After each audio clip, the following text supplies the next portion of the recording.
Hello, I think we're live. My name is Josh Brister, and this is the Christian Resistance Podcast. If you're listening to this, you are the resistance. You are chosen by God. There's a reason why you're here, and we need to stand up as Christians of all stripes. Stand up peacefully, but boldly. Stand up to the secular facade that's penetrating academia, the media, all different types of institutions.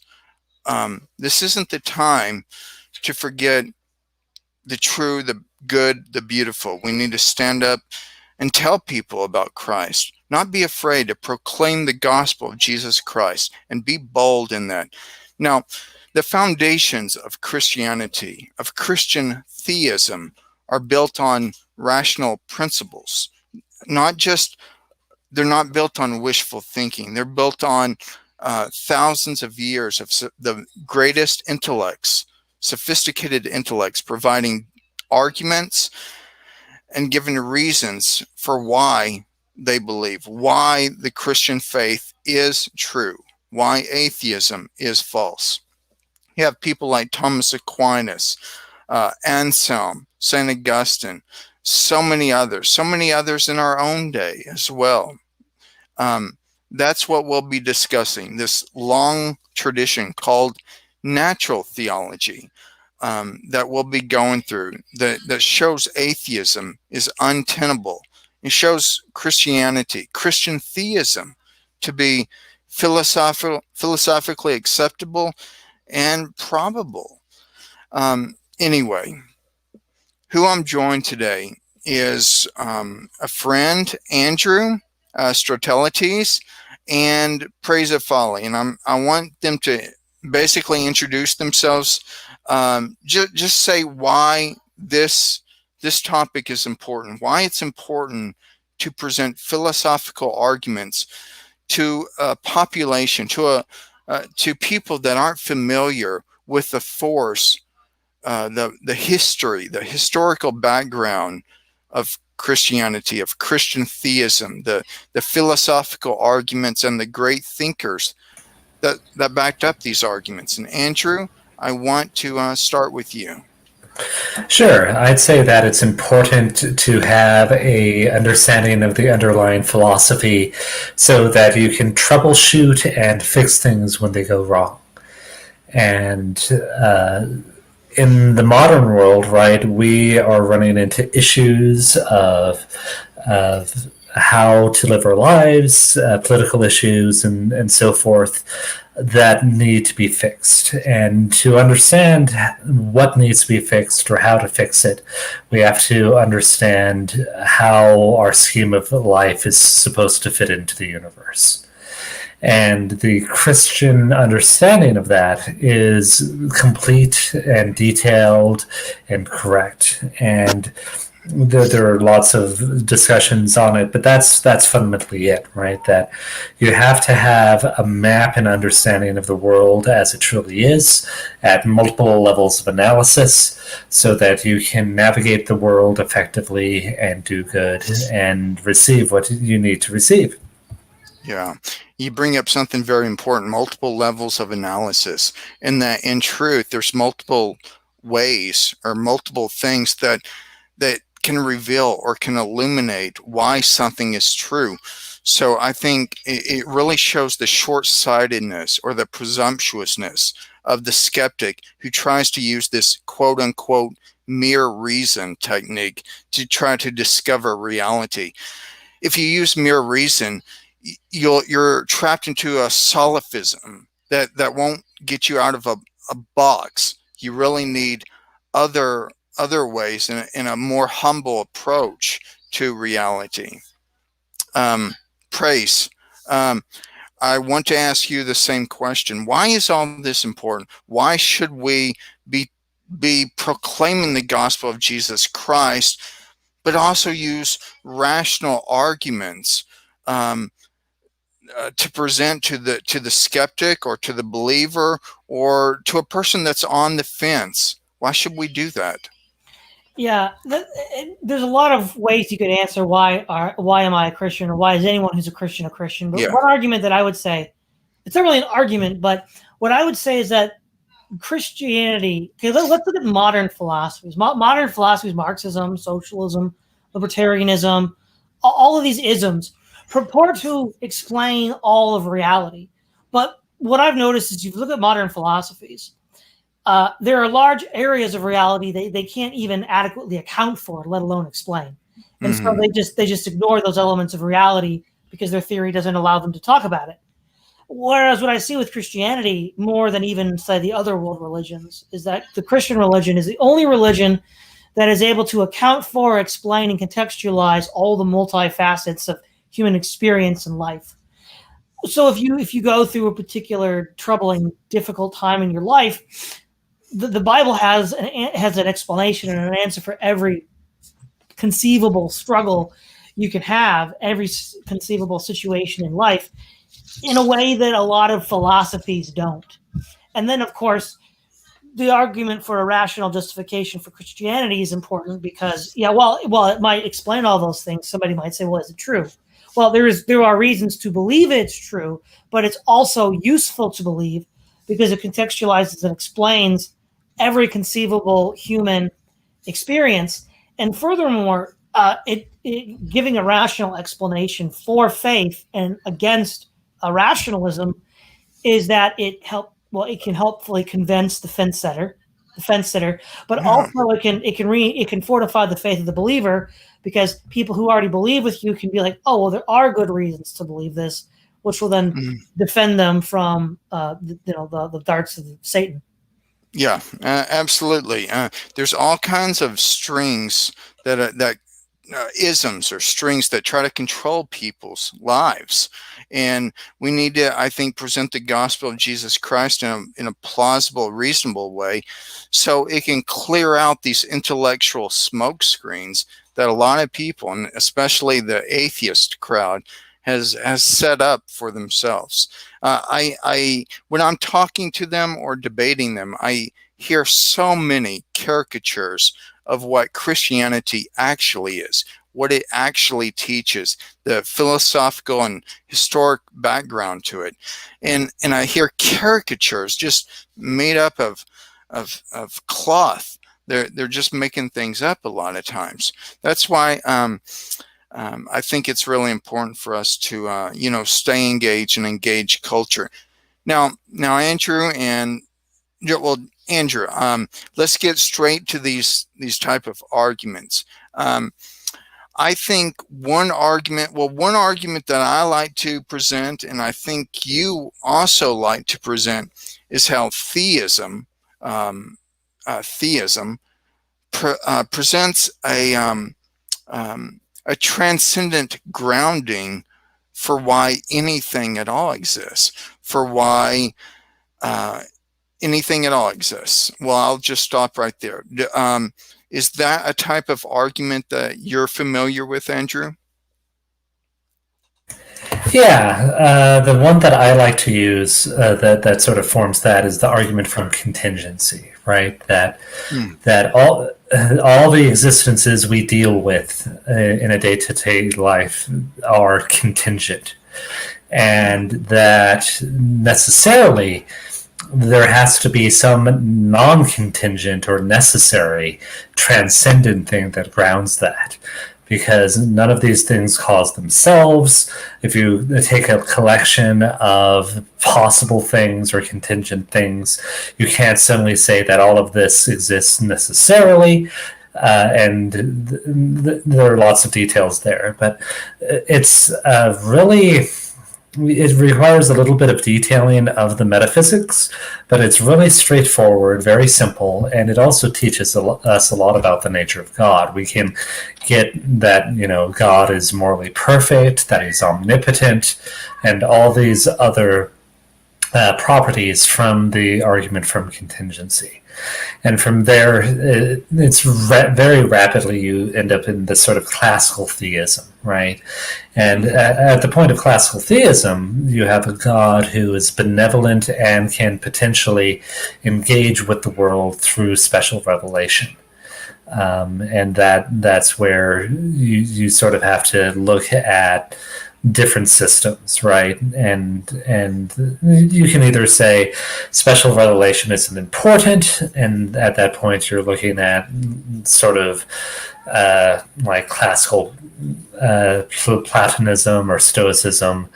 You can say other spiritual forces are more important, which is sort of shamanism in its various forms, or you can look at like revealed religion, right? And that's basically Judaism, Christianity, Islam, and Sikhism. And I heard you mention one time, and I think I read about this too in C.S. Lewis. And by the way, someone very famous that I was debating once brought this up, and I told him what C.S. Lewis had said. He said, well, how do you account for miracles in other religions? And I said, if the resurrection is true, it gives meaning to all these other instances throughout history. It doesn't mean that they're true or not, if they happened or not, but we can know for certain that the resurrection happened, and we don't need to just go around and discount all the other religions before we hold and affirm Christianity as being true. So I think that's a good something very wise that you I've heard you say. Do you understand what I'm saying about C.S. Lewis, Andrew? Yeah, basically, another way to put it is the significance of Christ's death and resurrection is so significant, right? That if you have a grounds to believe in that, then you don't really need to look at other systems because it brings everything into such sharp focus. I think that's a reasonable summary of it, right? Yeah. A lot of atheists say about the transcendent grounding that if it's just a brute fact and God exists necessarily, well, why can't the brute fact just be the universe? And of course, the universe is contingent. But if the universe is arose from or doesn't have a rational basis to it, then down the stream, their comments are not built on a rational basis. I always like to bring that up. Praise. You were mentioning earlier about an argument for the mind, but before we go on and discuss the argument for the mind, the substance dualism that you had, and I think it's very good. Do you have any comments to what we were saying about that transcendent grounding that holds together everything else? Yeah. I think the first thing I want to add is, you were saying that how do we explain miracles of other religions? Well, the within the Christian religious tradition, I mean, there are fallen spirits called demons, devils. And we know that the Janus and Jambres, Pharaoh's magicians, could perform miracles that were analogous to those miracles that Moses performed. And Christ says that the Antichrist can perform signs and wonders that can deceive the elect. So we're not denying that those miraculous events can happen. What we would question is where is it coming from, and it seems like a weird gotcha argument to say, because Christians have never denied that other religions can perform miracles. What we would say is those miracles are a result of demonic spirits, if they are their additional miracles in the first place. Or they may just not have like the ultimate significance that which Christ's resurrection had. I think that was a great point by Andrew. Do you agree with that? It just doesn't have the ultimate significance that Christ's resurrection had. Yeah, in some sense, Christ's resurrection is the miracle of miracles, right? And I guess and Todd's praise of folly is exactly correct that Christianity doesn't deny miracles of other religions or spiritual forces, nor do we even deny that God might even provide a miracle or a sign of his providence to a society that doesn't fully worship him properly, right? Well, real quick, Andrew, I'll give you a good example of this. So, the Joshua Milton Blahy, the Christian name for General Butt Naked, he was a horrible person, a warlord, a cannibal, a witch doctor, a rapist, a killer, just the worst kind of person you can imagine, involved in, witchcraft and all of this stuff. And then he claims that he had a direct visitation from Christ, saying that, you're meant for more than this. And he says that he was told that he would get a messenger to come to him. Then there was, I think, an Anglican or a Baptist black minister who, almost like Paul, or not, almost like Ananias, was told to go see this guy to tell him the message. So General Butt Naked, in this pagan religion, this witch doctor religion, claims to have had a real visitation of Christ. And I would say, in light of his changed life, that's the only thing that can explain it. So we do see this guy embedded in a false religion, having a miraculous experience, not necessarily related to any organized Christianity, which led him to Christianity. Yeah. Yeah, I think absolutely Christ can do that through prayer. If someone prays, and I think that's a good reason why we should continue to send missionaries and try to complete the mission Jesus has given us in the Great Commission. Go and therefore and baptize people in the name of the Father and the Son and the Holy Spirit. Baptize all nations. I think that's a good reason why we should continue to do that. Perhaps God's way of communicating Christ to others, let's say in some other country, is by our obedience to his will. So I bring that up because I often hear a lot of atheists and skeptics, downplay, mission activities, spreading the gospel and so forth. And they'll say, well, why couldn't God just give them a sign? Well, maybe the sign is us following God's will to go out and preach the message to them in some other country. Andrew, do you have anything to say on, doing mission work or doing evangelistic work and spreading the gospel? Yeah, I guess the way that I look at it is evangelism and making disciples is a multi-tier process, right? The analogy that we Christians love because of the images in the gospel is it's fishing, right? And some people go out in the boat, and some people throw out the nets, and some people pull the fish up, and some people clean the fish and cook and sell them at the market, and so on and so forth. But evangelization is really important. And I have a great affection for America. I was born here, and it's what I know best. And there are some needs of evangelism that are unique here that I feel that I am a good fit for, right? And I think that's sort of the key thing, is that there's a huge job to do in evangelizing, and it can include everything from visiting these uncontacted tribes to give them the gospel, to catechizing people that might even be baptized but don't really have a good grip on the faith. Absolutely. Absolutely. And I also think doing apologetics is also a great way of evangelizing. There's so many ways to do that. And, we should never be ashamed or never, be shocked or amazed at some of these, caricatures from atheists, that try to ridicule evangelization, or even from liberal Christians who say evangelism isn't necessary. Before we go on, praise, before we go on to your substance dualistic argument for why the mind is not, reducible to the level of physics, I want to just briefly say something about religious experience.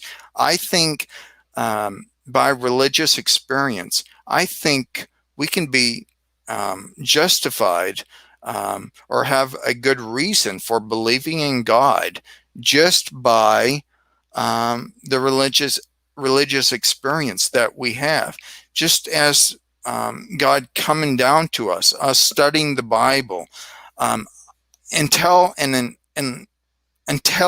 atheist gives a reason for why we should be skeptical of that, I think that is sufficient. But I think if we're going to evangelize the public, we should, of course, provide arguments. But I think a person can be justified in knowing God just by their religious experience, the testimony of the Holy Spirit. Would any of y'all like to add anything about that, or should we move on? Well, I have a couple things to add. One, you mentioned signs. I think one way to deal with the demand for a sign, is Jesus said that only a perverse and wicked generation demands a sign. That's the first thing I'd say, which is an extension of do not test the Lord your God. Yeah. But the other thing is belief in supernatural experience, qua supernatural experience, is what Plantinga would call a properly basic belief. I mean, I think the real burden is on the skeptic. If all human beings throughout history claim to have had experience with supernatural beings, now again, that's not to say that their experiences are completely veridical in their self-reporting, right? They might self-report incorrectly about the experience, but that they had the experience, everybody attests to. Yeah. I think that's properly basic. And the real question would be, well, what do you, for example, we're not talking about just some peasant in the middle of nowhere. We're talking about philosophically minded people, educated people who have had religious experiences. And it's like, well, they're, how are you going to, you just say they're crazy? Because that would be a heavy burden of proof on skeptics' part, because in all other respects, they're not crazy. Yeah. Are they going to say C.S. Lewis is crazy, or are they going to say the famous atheist Antony Flew was crazy?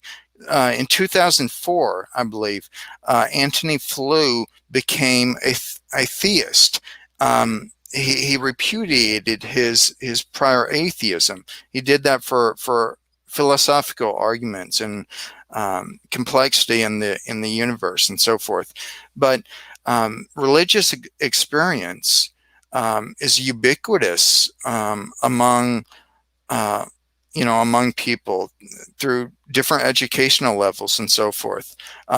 So it's really, like you said, the burden is on the atheist who denies that our religious experience can be veridical in nature. Andrew, do you have anything to add to that?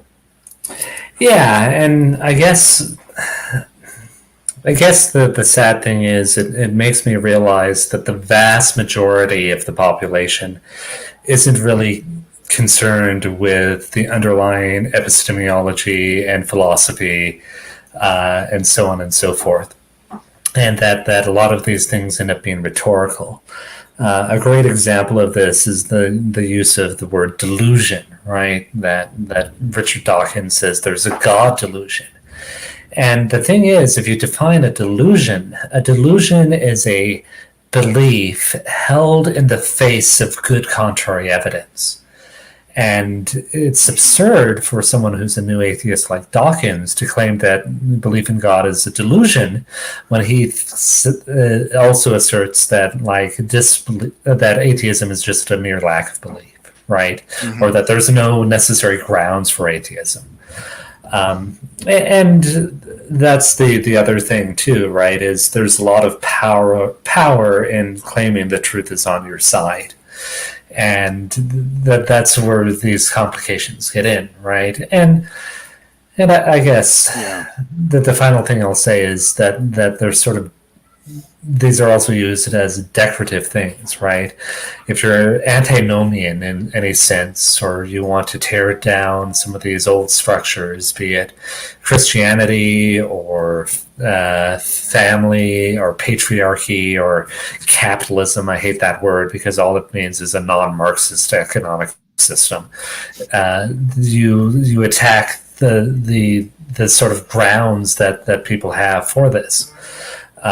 And a lot of it ends up being sort of motivated by these other things, or sometimes emotionally motivated too. Yeah. And you're exactly right that direct experience or direct understanding that God made the universe, or direct religious experience, is totally sufficient grounds for belief. Yeah. Yeah, absolutely. Okay, now we are going to move on to some of the more philosophical arguments for the existence of God, and I think they do show atheism as implausible and untenable. Here, praise. I have an argument in that ballpark, what you're talking about, the intentionality. Here is the argument that I have. If let's see, if God did not exist, intentional states of consciousness or beliefs would not exist. Premise 2, intentional states of consciousness do exist. 3, therefore God exists. Now, if we do have intentional states of consciousness, which is very plausible, that's the second premise. I mean, we can, like we all have intents, purposes, or desires. We all have those from every time we get out of bed in the morning. If we do have that, then it seems that God does exist. I gave a deductive argument. I want to hear your argument, though, praise. Yeah, so one of the things that I like to try to do is a lot of these debates are defensive in nature, in the sense that, quote unquote, as C.S. Lewis said, God is in the dock. We have to defend the Christian religion or defend belief in God. But I kind of want to go on the offensive and argue that there aren't actually good, reasonable grounds to be a physicalist.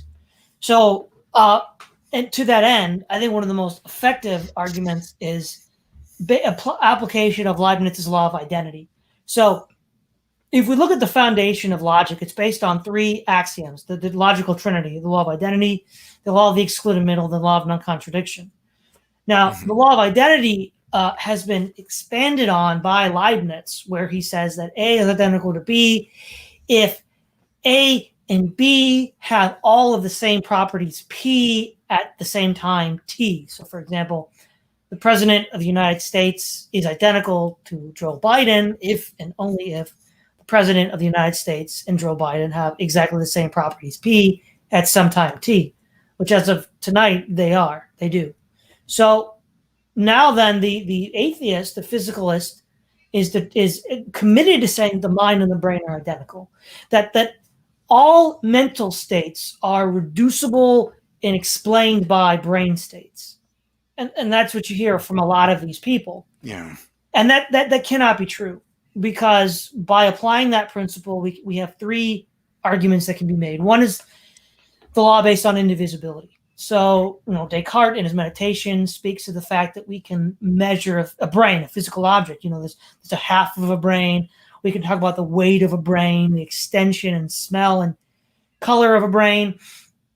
But if we were to say, what is the intent, the extension, the smell, the weight, and the color of your memory of yesterday's lunch, that's a nonsense question. We know it's nonsense on the face of it, because thoughts don't have extension, mass, and color and sensation. The second point is indubitability, the ability to be doubted, right? So in Descartes' cogito ergo sum is I think, therefore I am. While I might doubt other things, I can't doubt that the process of doubting itself is being done by an agent, an intellectual agent. So Plantinga in an interview makes the distinction between the body and the brain and the self in this, the body and the mind in this sense. We have Franz Kafka's The Metamorphosis, where a man wakes up in a beetle's body. Now, his memories, his intent, who he is still the same, but his body's different.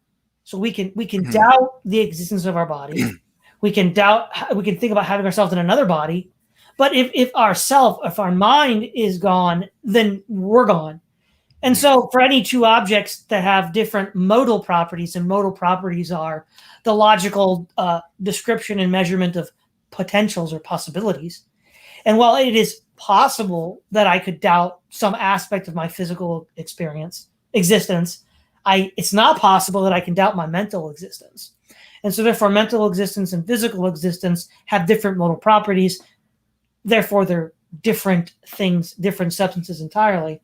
And then the thirdly, incorrigibility, which is the idea that these are immediate experiences. So a brain state can be measured and observed with an MRI scanner and described by neuroscientists. Nobody can observe, measure, or describe my thoughts. If I'm meditating on Shakespeare's play Julius Caesar, unless I'm telling you that, there's no tool that you can use to determine that I am doing that. So that mental state is private. It's not open to public investigation, but a brain state is.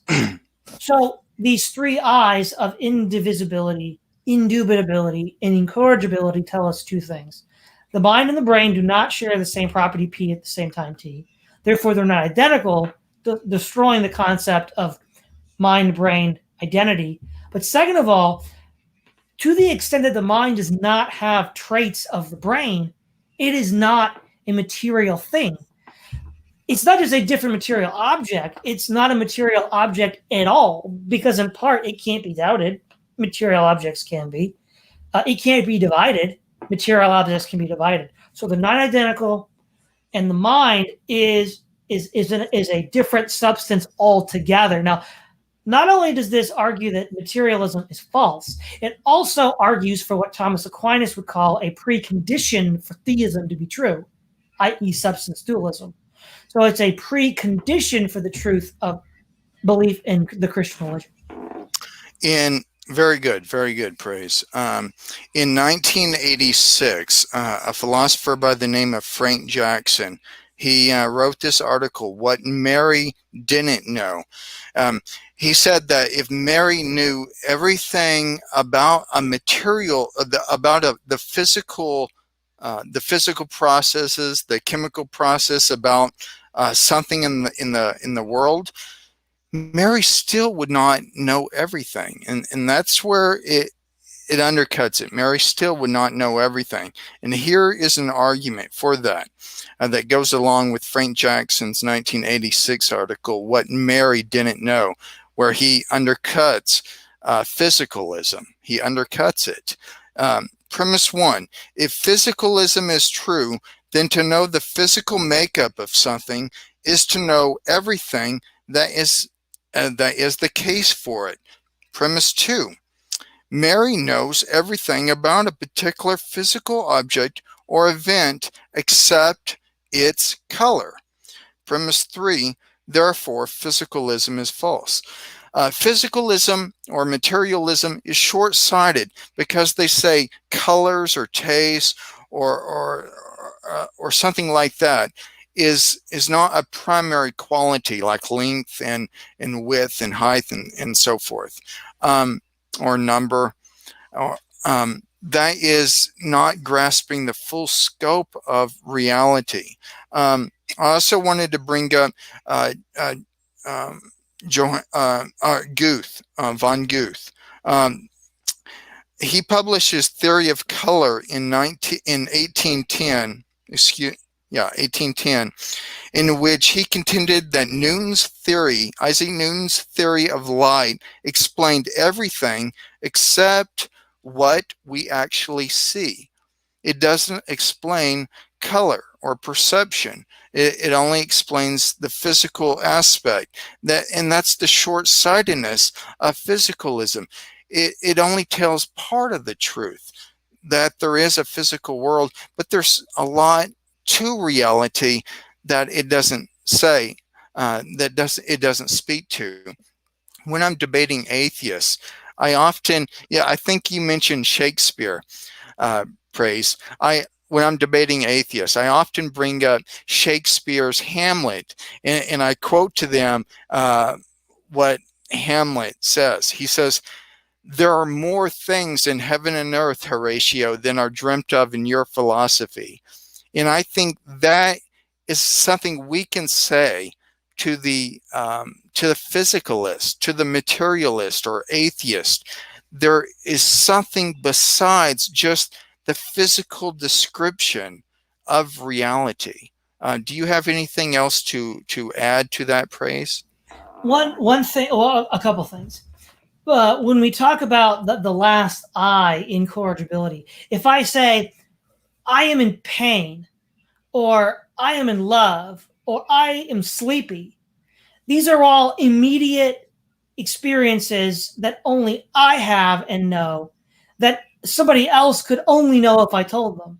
Now those immediate experiences that I communicate to someone else are generally considered by everyone else to be very initial and factual. But if I were to say I had an immediate experience of God, they're going to say, well, no, that's out of bounds. Mm-hmm. Well, why? Because any immediate state that I'm experiencing, that I'm communicating to you, is by definition accessible only to me. And it's only in this one case that you're going to say that I'm not allowed to do that. Mm-hmm. That's purely arbitrary and inconsistent. And yes. With what you're saying about light and what Mary didn't know, is there's a great series of articles where Ed Feser is deconstructing Rosenberg and his physicalism. And if you were to say that I see a tree with green leaves, what Rosenberg would say is that's not what you're saying at all, right? What you're saying is that the light coming to your eyes is from the green leaves of the trees is everything but the color green, and that's hitting your optical receptacles, and then you're processing that. So what it does is it denies the syntax of sentences. It's saying that a sentence which says that I see the green leaves of a tree is syntactically identical to this physical description of what I'm going through, which is nonsense, because they're not the same statement. They have a different syntax. Yeah, it's like an algorithm. They're trying to put in an algorithm that's not a one-to-one correspondence. And what you're talking about, praise, ultimately led to the downfall of something in the 1930s and 40s, that logical positivism, that type of thinking. It led to their downfall.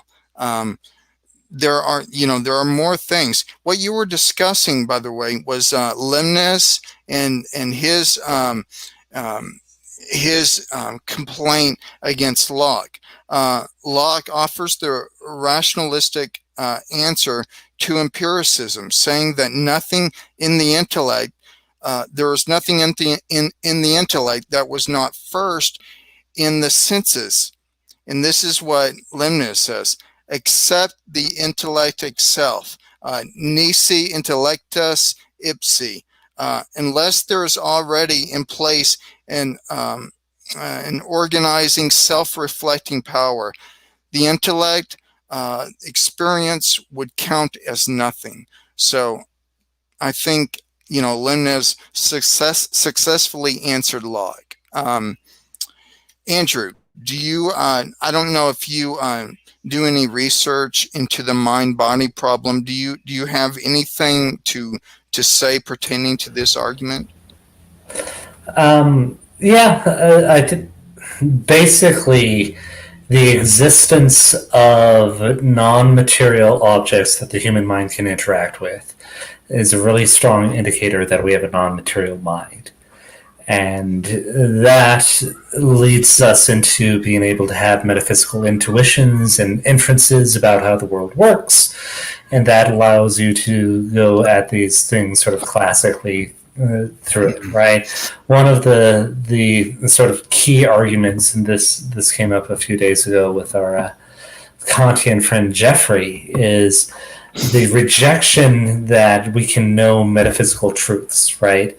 So I went through the argument from contingency with him, and he basically said you can't know that possibility and necessity are the only ways that something can exist.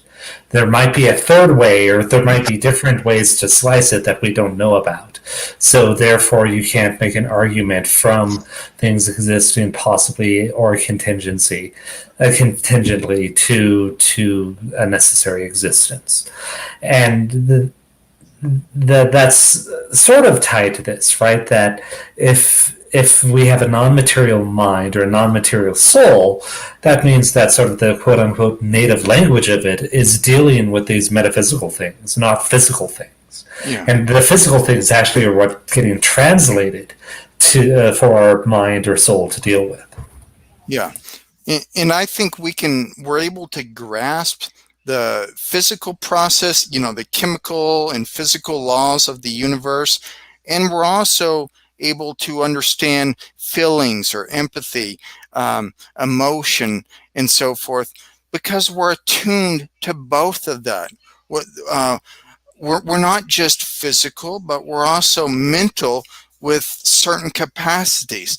An ultimate or final explanation must deal seriously with not just the physical, but how we grasp things without reducing them to the physical, but how we grasp things like compassion, morality, ethics, the humanities, the intellect itself. So I think what you're saying is that transcendent ultimate reality, it makes no sense to say that that the brute fact is something that's just physical in nature, because that doesn't explain how we function and are able to comprehend reality, unless you're a physicalist and want to reduce everything. But that it goes against every intuition that we have.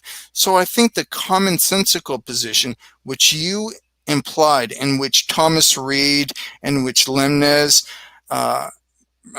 hold to, is that transcendent reality must be some mind that holds everything else together, that understands and holds the world of becoming and the world of being in existence.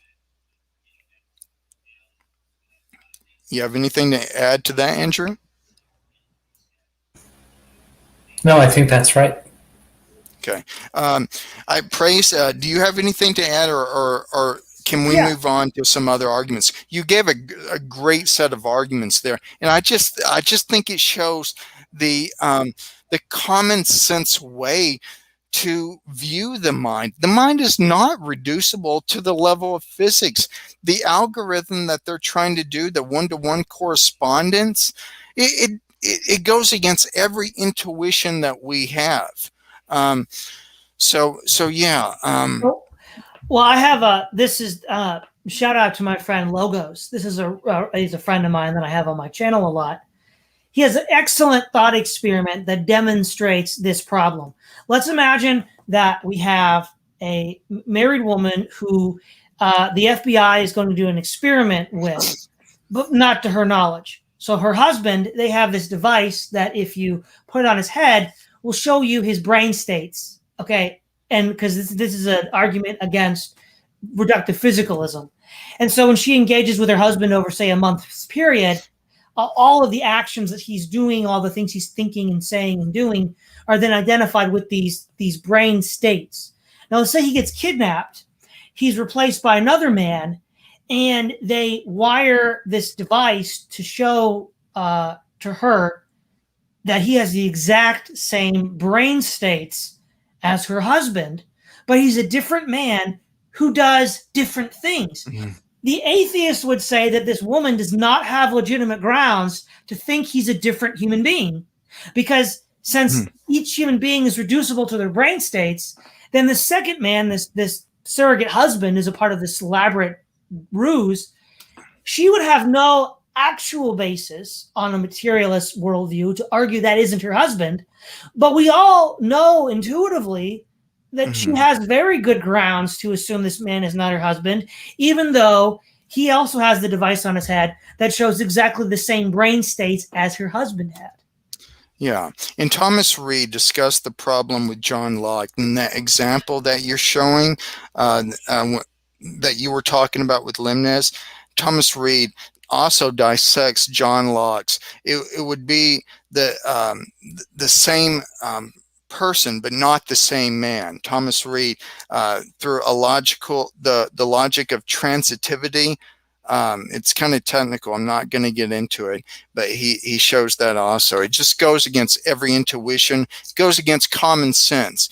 And if doing away with common sense is the answer, I think we can simply say to the atheist or the skeptic, let those who cry the irrationality of Christian theism be henceforth and forever silent, for nothing could be more irrational than what you're trying to force us to do by rejecting common sense, the things we live by on a day-to-day basis every day. We have every reason to believe that the mind is not simply reducible to physical and chemical states. Okay, so Limnes also we're going on with these different types of arguments. Limnes also gives a contingency argument. I know we discussed this. I wanted to show his contingency argument.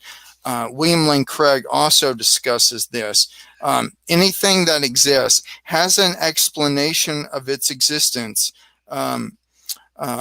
either in the necessity of its own nature or in an external cause. Premise 2, if the universe has an explanation of its existence, then that explanation is God. 3, the universe exists, therefore God exists.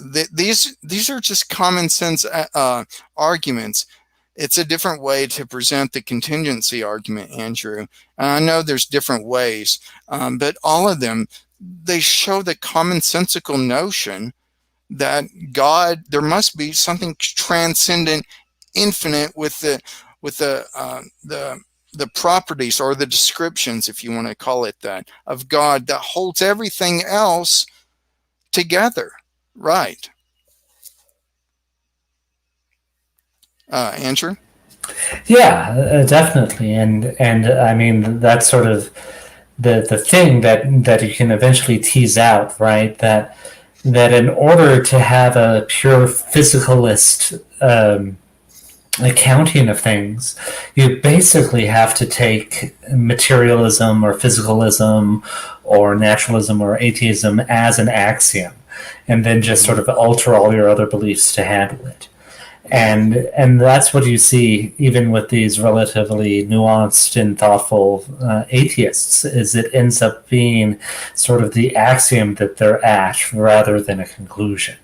Yeah. Which and everyone has different bundles of beliefs, and you sort of have to take bundles. But it's really interesting to see, because there are at least some theistic arguments where you just have to take as an axiom, like human reason actually works to find out the truth of things, and we have senses that are mostly reliable. Right, and if you take those two axioms, you can come to a rounded belief in God. Yeah. Let's go on to another argument. This one was made popular by ancient in the medieval period, but especially by Arab scholars. It's called the Kalam cosmological argument. Made popular by William Lane Craig and others. It goes that whatever begins to exist has a cause. The universe began to exist. That's premise 2. Therefore, the universe has a cause. Now, I think, like as Craig discusses, and on conceptual analysis, we can find many of the properties or the descriptions of what the cause must be that holds everything together. So I think this is another common sense argument for the existence of God. Praise, do you have anything to add or to mention about the Kalam cosmological argument? Well, this is sort of closely related in the sense that this is an argument that has been pushed by William Lane Craig as well, the Leibnizian cosmological argument, which you've sort of hinted at an earlier expression of it, was an object. An object either has an explanation in itself or in something external to itself. Now, if everything were to have an explanation external to itself, then you would have a process that couldn't get started. Yeah, because it's not even an infinite regress problem. It's a process that can't get started because you'd have to have at least something that can explain itself in relationship to itself, and Leibniz says that's what we would call God. Yeah, and that atheists like to point out, well, God is just a brute fact, and I think we theists can rightly say, well, if you want to describe God as a brute fact, only a brute fact, God is a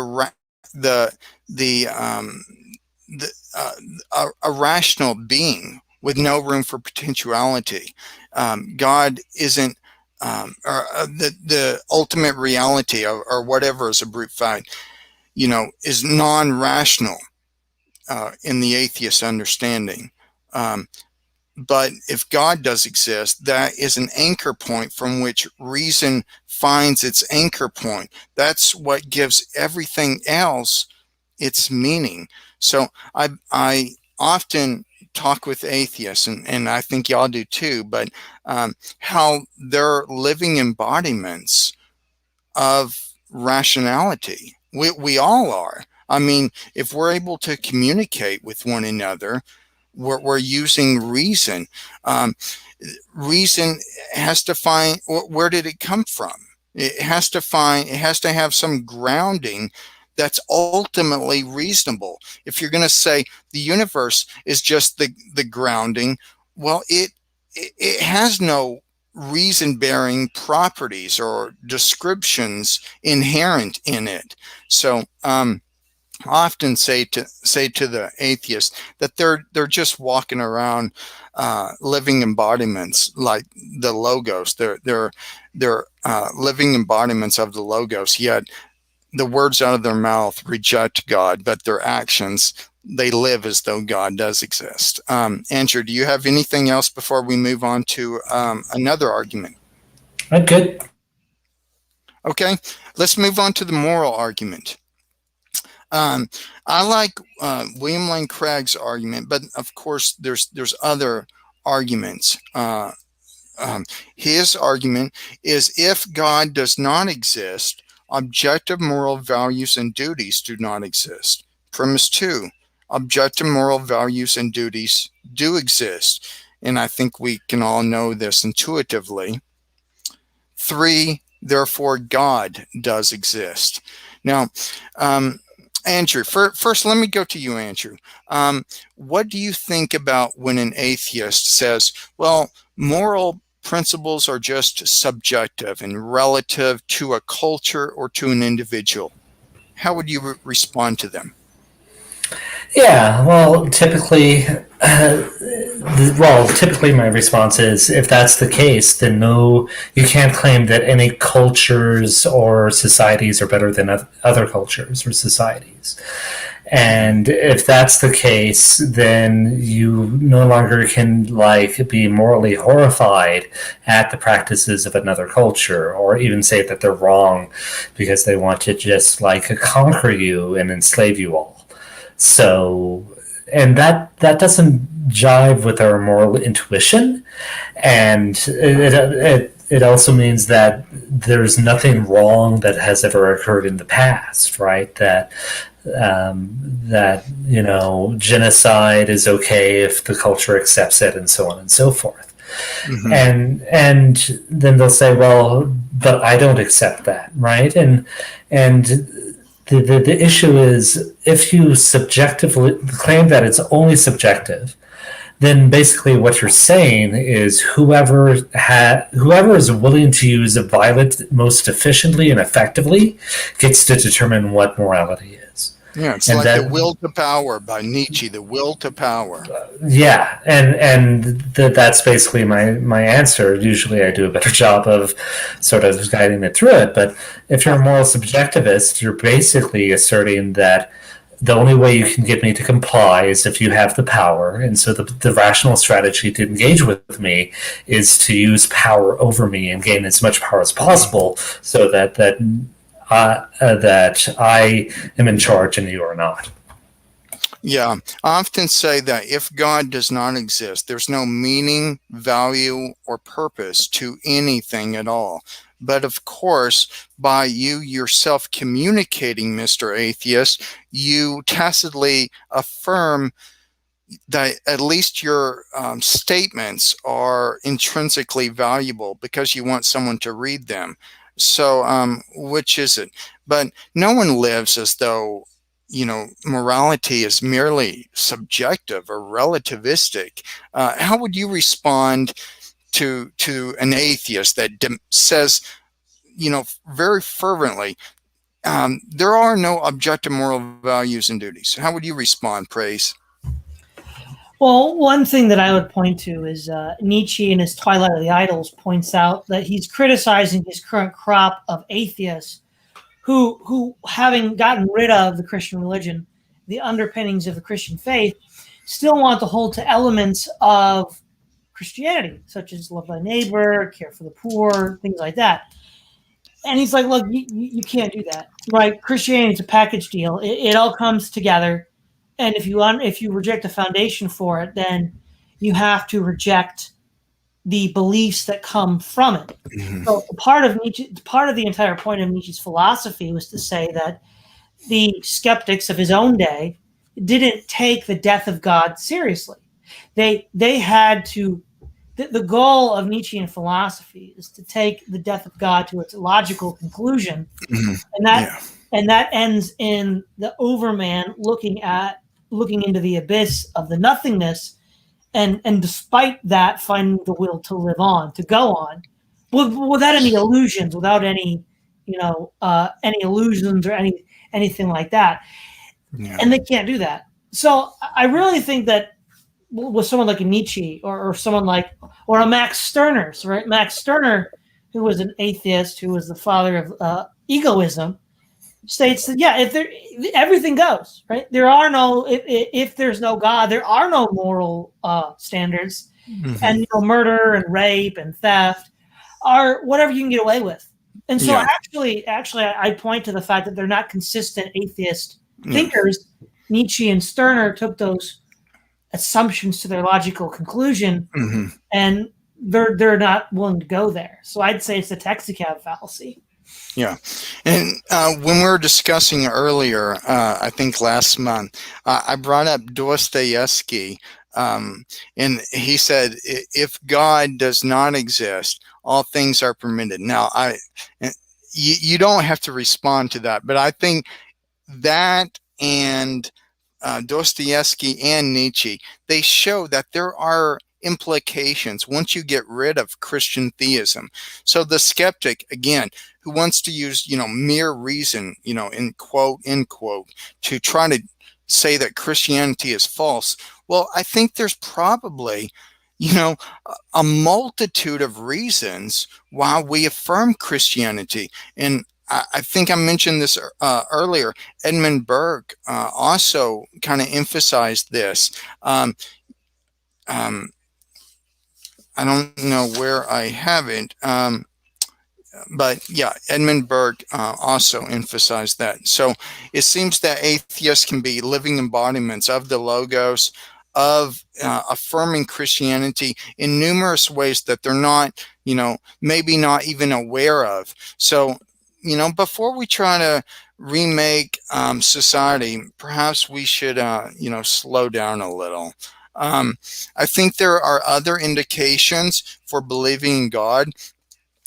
For example, the ontological argument. Now, not everybody believes that the ontological argument is the best argument for the existence of God, and perhaps it may not be.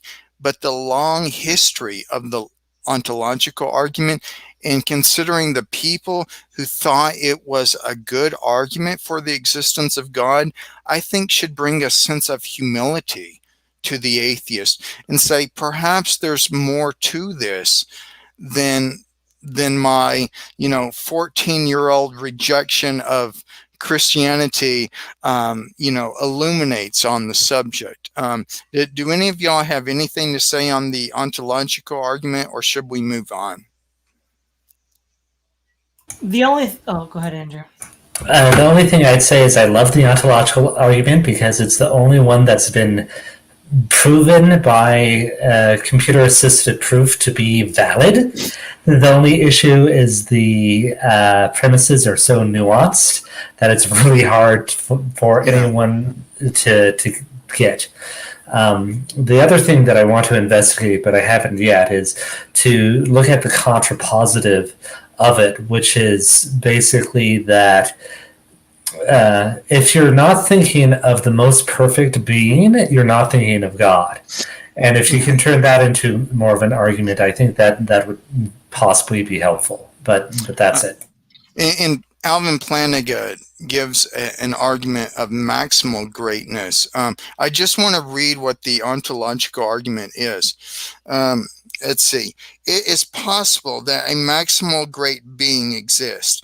Premise 2, if it is possible that a maximal great being exists, then a maximal great being exists in some possible world. 3, if a maximally great being exists in some possible world, then it exists in every possible world. 4, so a maximal great being exists. Praise, what did you have to say on this? I was going to say that I'm a little more in the camp that's a bit suspicious of the ontological argument. Now, it may be that I don't understand it correctly. That might be true. It's one of the arguments for the existence of God that I don't feel comfortable enough using in general discourse. So I generally avoid using it. Now, that might be the fact that I don't properly understand it. I'm not necessarily passing judgment on the argument, but it's one that I'm not comfortable using generally. Yeah, the atheist or skeptic who just raises up their hands and says, the ontological argument is the worst argument, it's been refuted. Oh, sit down, atheist. You have not refuted it. Many of the best minds have supported it. So I think it should bring us to a sense of humility. Mathematics. This is an argument William Lane Craig gives. If God did not exist, the applicability of mathematics would be a happy coincidence. Premise 2, the applicability of mathematics is not a happy coincidence. 3, therefore God exists. Andrew, you're a mathematician. You're a engineer, a mathematical engineer. What do you think about this argument for how math, the law-like structure of our universe, it seems to me cries out for an explanation? What do you think, Andrew? Yeah, especially if you understand that math is discovered rather than invented. Right, and anyone who's worked in theoretical mathematics has had those types of realizations. And once you sort of are able to see these mathematical truths with your cognitive abilities, it makes it very obvious that they have to be made by some other intelligence. And that it's a lot like language in that sense, right? That no one reads a law system and thinks that it wasn't created by an intelligence. Yeah, that's a great point. Praise, do you have anything to add to how mathematics, the applicability of mathematics to the physical world is very, it's not surprising on theism, but it would be very surprising and weird on atheism. Do you have anything to add to that? Yeah, what I would say is that mathematics are of course, a form of information. And without getting into the information theory of argument for God, if you have information that is out there, information must have a sender. And the only thing that we know that can send information is mind. So therefore, if there is information out there in the world, according to information theory, it must have a source. And that the only source we know of is that of an intellect that sends it. Yeah. Yeah, that's a good inductive argument for that. I think we lost Andrew, actually. Yeah. Actually, yeah, actually, we're about to leave. I just had one more. The fine-tuning of the universe is either due to natural law, chance, or design. It's not due to natural law or chance, therefore it's due to design. This is another argument that William Lane Craig has used, but there's a plethora of arguments that for design that point to their nature being designed and pointing to something above the mere physical. Now, Aristotle, he says, if the art of shipbuilding was in the wood, in the physical elements in a ship, if the art of shipbuilding was in the wood, we would have ships by nature. That means they would just arise spontaneously or naturally. But no, they don't arise naturally. We are able to recognize patterns that were intentionally designed or made in such a way to provide a certain function. So, design, I think, is a good argument for God or an architect of the universe. Do you have anything to add to that? Yeah, what I would say is if we look at a complex system that is constructed, like a computer or any sort of process or operation, we'll say, well, clearly that's the sign of a human intelligence that created it. Now, if something that is on a lower order level of complexity, like a computer, and we see it, intuitively jump to a designer. Anything more complicated cannot be explained with anything less. So, right, anything more complicated cannot be explained with anything less. So the universe is far more complicated than a computer. It's a massively complex system. So if a simple complex system can't be explained without an intellect, well, it's obviously the case that a complex system can't be either. A more complex system. Now, Richard Dawkins has replied to this. He said, well, in order to explain the cause of the designer of the universe, you have to give an explanation for the designer. I think that is faulty reasoning, because that would lead to an infinite regress of merely explaining and ultimately explaining away, instead of giving an explanation, a sufficient explanation for why the universe has law-like features in the first place. It seems to me that the cause or the lawgiver would have to have the power to make a universe that is law-like. Do you have anything to say to that or to Richard Dawkins? What I would say is this is a common misstatement that the atheists have of the cosmological argument. It's not that everything that exists needs to have a cause. It's that everything that exists must have an explanation, either in itself or something external to itself. Yeah.